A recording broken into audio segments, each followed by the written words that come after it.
Hola, mi nombre es Luis Muñoz y hoy voy a hablar sobre los principios fundamentales de la deontología jurídica.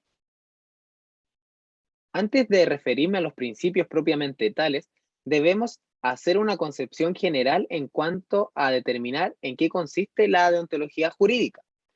Primero podemos señalar que la deontología jurídica es una rama de la filosofía del derecho, ya que se encarga de establecer cuáles son los parámetros que deben considerar los abogados al momento de ejercer su profesión. A su vez, también es aquella la cual establece juicios valóricos y fundamenta el por qué una conducta es apropiada o inapropiada.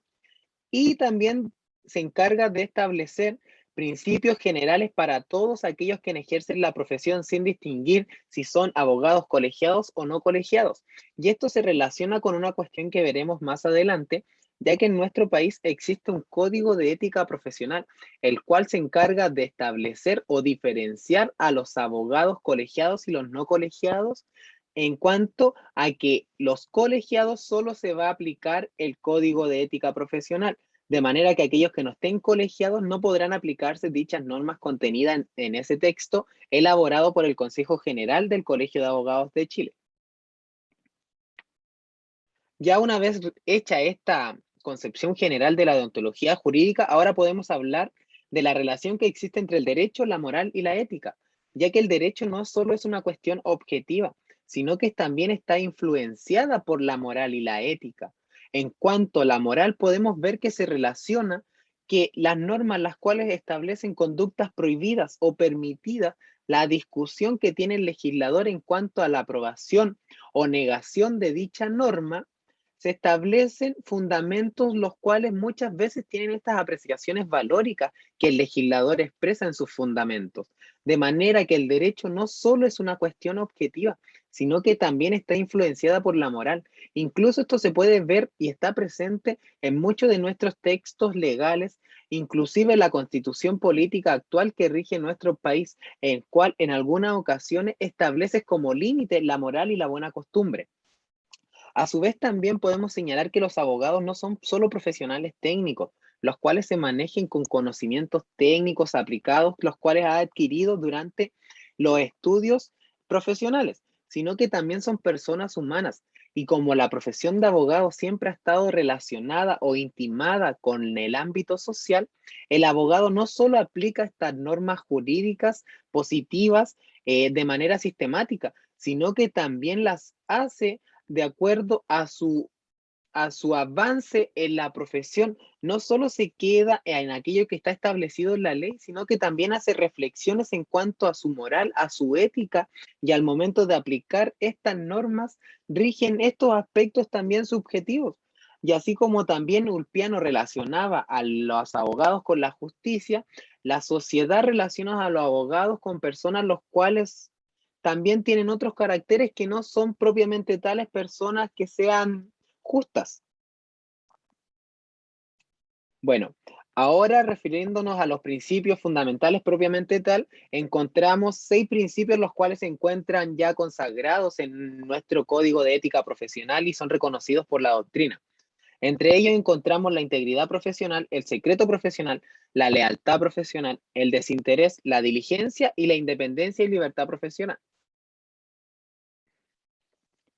Bueno, ahora vamos a hablar del principio de integridad profesional.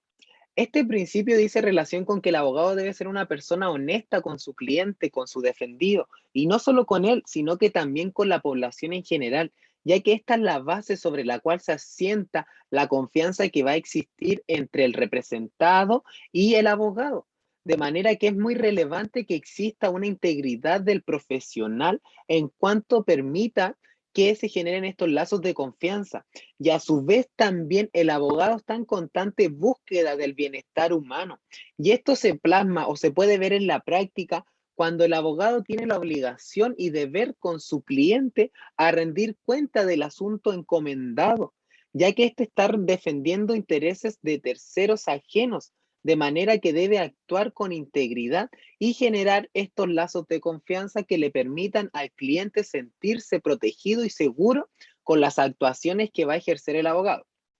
El segundo principio que encontramos también dentro de la deontología jurídica y que es fundamental para esta rama de la ciencia filosófica es el secreto profesional. Este dice relación con la confidencialidad de los asuntos que han sido encomendados por el representado al abogado. O sea, el defendido al momento de declarar ciertos hechos, el abogado se encuentra con el deber de guardar secretos de aquellos. Incluso es un derecho para el representante, para el representado o defendido que el abogado guarde secreto de estos asuntos, incluso respecto de terceros, de manera que no debe generar desconfianza entre el abogado y el cliente, ya que esto va a ser fundamental para seguir formando este lazo de confianza con el cliente, y no solo con él, sino que también con los terceros, porque como ya hemos dicho, la profesión de abogados es una profesión de inminencia social. No solo se basa en defender asuntos de intereses y ya, sino que la profesión de abogados se basa en que tiene una relevancia social. Siguiendo con los principios, encontramos el principio de independencia y libertad profesional, el cual dice relación con que el abogado es libre de direccionar la forma en que va a ejecutar los actos para administrar el asunto. Este no puede estarse influenciando por terceros que determinen el actuar del abogado. No debe sentirse presionado en su actuar. No debe existir esta presión de terceros que determinen y encaminen la administración del asunto, sino que el abogado en este caso es una persona parcial y su parcialidad está destinada al cliente o al defendido, de manera que a él le debe honestidad y lealtad. A su vez, también el abogado actúa libremente, no tiene que estar sujeto a estas presiones de terceros o de otros que busquen direccionar, como ya dijimos, la administración del asunto. También el abogado no puede verse afectado o presionado por el tribunal. El tribunal no puede estar ejerciendo presión sobre el abogado en la forma que administra el asunto, salvo cuando la administración del asunto no sea la adecuada y sea perjudicial para el defendido. Pero solo esto en casos excepcionales, de manera que el abogado siempre actúa de forma libre e independiente de terceros ajenos, ya que es él quien determina cómo va a administrar esos asuntos. Siguiendo con los principios, también encontramos el principio de desinterés y de diligencia. El principio de desinterés, este principio es básico y es fundamental también, porque el abogado, quien está representando asuntos de un tercero, no debe tener un conflicto de interés en este asunto. No puede beneficiarse de este asunto o buscar beneficio de este asunto, sino que el abogado lo hace desde una perspectiva social, lo hace desde una perspectiva de ayudar al otro, de manera que no puede verse afectado por un conflicto de interés el cual afecte esta confianza que ya se ha ido formando entre el cliente y su abogado.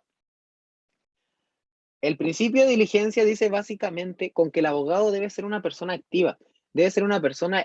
la cual esté activamente realizando diligencias de administración del asunto que permitan darle también al defendido seguridad de que el asunto está bien encaminado. Debe ser una persona que sea proactiva, estar constantemente preguntando o viendo en qué estado está la causa o el asunto encomendado. Debes dar preocupación de aquel asunto.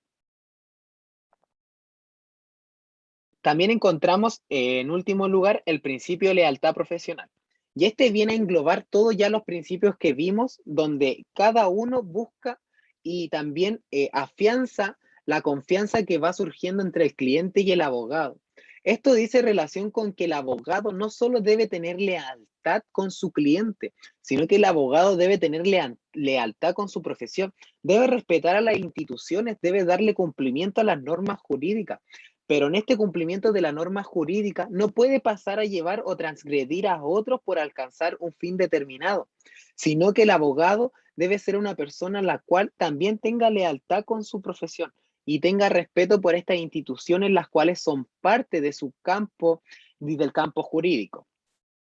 El abogado debe mantener esta confianza entre su representado y él, de manera que estos lazos no se vean afectados, y el abogado también no debe dejar al defendido en una situación de precariedad al momento en que los asuntos ya se vean nublados o el camino se vea nublado. ¿Qué quiere decir esto? de que al momento de que las cosas se compliquen, el abogado no debe dar un paso al costado y dejar a la deriva a su defendido, sino que debe estar en todo momento, como se dice, en las buenas y en las malas, de manera que el abogado le debe lealtad a su cliente y a su profesión, como ya lo dijimos.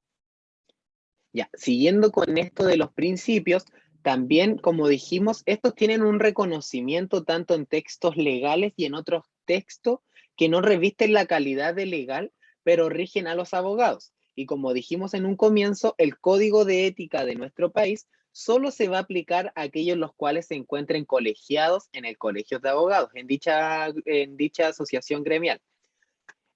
Podemos señalar que en nuestro país existieron varias reformas en cuanto al ejercicio de la profesión del abogado, ya que antes de la reforma del 2011 y de 1981, el ejercicio de la profesión del abogado estaba sujeta a que los abogados debían estar, estaba no, no.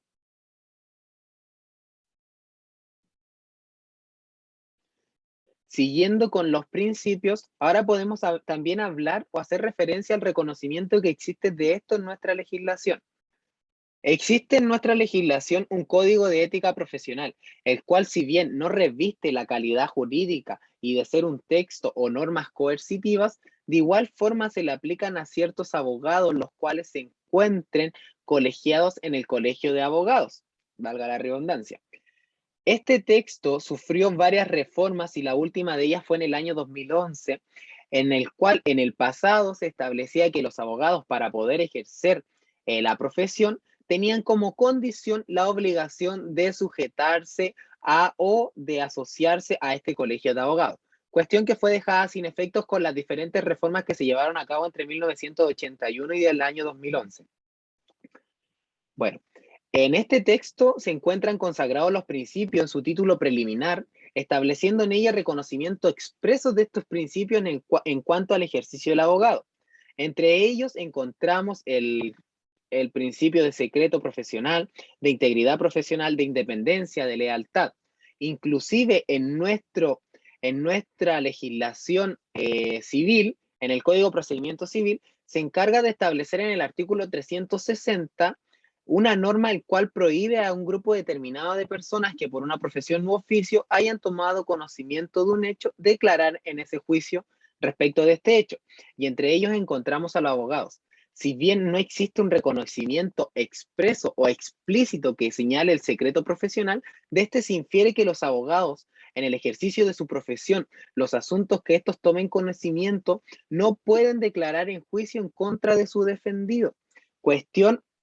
que incluso en el código de ética establece una acción para aquel que se vea afectado por la transgresión a estos principios, permitiéndole realizar ciertas reclamaciones y aplicar sanciones a aquellos abogados que incumplan con estos principios fundamentales. Bueno, también nos encontramos con los principios universales, los cuales están presentes en todas las profesiones y no solo en el ejercicio de la abogacía, sino que también en otras profesiones y no solo profesiones del área de las ciencias sociales, sino que también de las áreas científicas. Entre ellas encontramos el obrar según conciencia y ciencia y el principio de integridad y honestidad profesional. El principio de obrar según conciencia y ciencia dice relación con que el abogado, a medida que vaya tomando conocimientos técnicos, estos deben ir siendo actualizados, los cuales al momento de aplicar debe tener este profesional la conciencia que le permita determinar si un acto es apropiado o no, si un acto es bueno o malo, pero no solo quedarse en este aspecto valórico, sino que también relacionarlo con aquellos conocimientos técnicos que ha adquirido y fusionarlos y esto dando resultado que al momento de actuar, su conducta se encuadre a la ley, pero también tenga esta calidad humana, porque el abogado no es un robot, no puede robotizarse la profesión, no es una persona a la cual aplique sistemáticamente las normas jurídicas como ya lo dijimos anteriormente, sino que el abogado está constantemente relacionado con la sociedad, debido a que esta es una profesión de ámbito social, de incidencia social. De manera que el abogado no solo debe tener estos conocimientos técnicos ya adquiridos, sino que también actualizarlos y también al momento de realizar una conducta que se encuadre a la ley, esta realizarla conforme a la conciencia que el sujeto tenga, que le permita determinar si esa conducta es apropiada o no. Y también encontramos el principio de integridad y honestidad profesional, el cual dice relación con que el abogado debe dar certeza a su defendido. No debe existir este conflicto de interés. El abogado está representando este asunto no por conveniencia propia, sino que éste lo está haciendo porque busca ayudar a este tercero, el cual se encuentra en una situación de necesidad de defensa. Y asimismo esto le permite a los abogados en el ejercicio de su profesión no solo generar este lazo de confianza, como dijimos, con el defendido, sino que también la población tome conciencia y les tenga confianza a ellos, de manera que al momento de verse afectados por un conflicto o por un problema que los cuales le afecten directamente a ellos, puedan recurrir a un profesional para que les preste auxilio. Podemos concluir entonces que los abogados, esta profesión de la abogacía, tiene una acción social, ya que como Ulpiano relacionaba a los juristas con justicia, esta profesión siempre ha estado presente en la sociedad y no solo se caracteriza por estar presente en la sociedad, sino que los abogados y la profesión de la abogacía o de los de abogados tiene una incidencia social, ya que el abogado está representando asuntos de un tercero, asuntos de un sujeto el cual se encuentra en una situación de necesidad de defensa, ya que se ha visto afectado por un conflicto, de manera que recurre a este sujeto para que lo represente y defienda los asuntos propios de este tercero. A su vez, también como señalamos, el derecho no es algo solamente objetivo, no se basa solo en eso, no se queda en la objetividad, sino que también está influenciado o las conductas de las personas, de los abogados, incluso de las normas, están influenciadas por la moral, por la ética, de manera que los abogados al momento de ejercer su profesión se rigen por estos preceptos, por estos principios fundamentales que establece la deontología en el actuar de los abogados. Y a su vez también los abogados no requieren de una norma expresa el cual les señale cuáles son las conductas honestas, leales, íntegras, cómo actuar diligentemente, sino que el abogado es básico o en el ejercicio de su profesión y cualquier otra profesión, que una persona actúe honestamente y más en esta profesión que es una profesión de incidencia social, de manera que el abogado debe estar consciente que su fin es buscar el bienestar social humano, de manera que no hayan conflictos de intereses, que el abogado actúe honestamente, que sea leal, que guarde secreto de aquellos asuntos y no rompa estos lazos de confianza. Y por último, dejo una frase, el cual es de Fernando Savater, quien es un profesor de filosofía español, también es escritor, y dice, la ética es la práctica de reflexionar sobre lo que vamos a hacer y los motivos por los que los vamos a hacer. Como dijimos, la ética se encarga de establecer y hacer estos juicios valóricos, de determinar si una conducta es apropiada o no, pero no se quedan solo si esto es bueno o malo como lo hace la moral, sino que entrega fundamentos del por qué esto es apropiado o inapropiado. Y es una frase el cual también nos ayuda a reflexionar bastante sobre el actuar de los profesionales, no solo de los abogados, sino que de todos. Muchas gracias, espero que les sirva mi presentación.